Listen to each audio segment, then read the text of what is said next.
Okay. Hi, I'm Sage Fortune from Real Life, a program of the Long Island International Film Expo. We have a filmmaker here with us today. Do you want to introduce yourself and tell us a little bit about your film? Sure. So my name is Ryan McDonough, and I am the writer and director of the movie Groove, which is like a musical feel-good dramedy about a female subway musician competing in an underground music contest to get out of the subway and hopefully into a better life.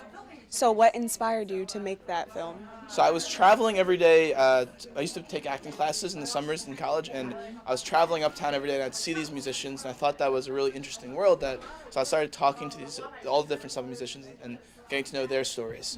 And then what really hit me one night where I decided this is the story I wanted to tell was I was stuck at the subway at 3 in the morning, and there was a man like somewhere in Brooklyn, just playing guitar, and I thought it was the coolest thing because he was clearly not playing for money, just playing for love of music. Yeah. So I went home, I emailed him to be like, hey, that was amazing. Never responded to me, but inspired, Wow. but kind of planted the seed to go make this movie. So then a couple years later, I actually sat down to write the script, and I interviewed then a couple dozen musicians around the city to make it accurate, and kind of the story grew from there. Cool. So did you have any challenges making the film in particular? Yeah, the biggest challenge is when you're filming in the subway, you technically need a permit. It's $25,000 a day to film the subway, which of course we could not afford. So the challenge was we'd have to film the subway scenes at like 4 in the morning to get away with it, because the conductors kept calling the cops on us. The cops wouldn't care, but the train conductors, if they called, the cops had to respond. So the challenge was kind of working around just the logistics of filming in a subway station.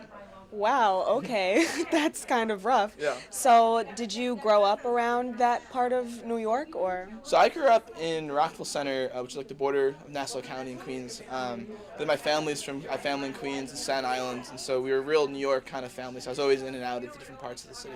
And of course, like, as we get older, all my friends live in the city. I was living in Brooklyn for a little bit, so we were all part of it. So how do you think, like, what do you want the impact of your film to be? I hope when people watch the movie, first they just have a lot of fun, first and foremost. Yeah. And after that, maybe they can learn a little more about a subculture of New York that they're not exposed to. Or they're exposed to it, but learn something about people you see every day that you may not actually get to talk to. Yeah, all right. Well, thank you for Thank you. talking to us. This is Sage Fortune from Real Life.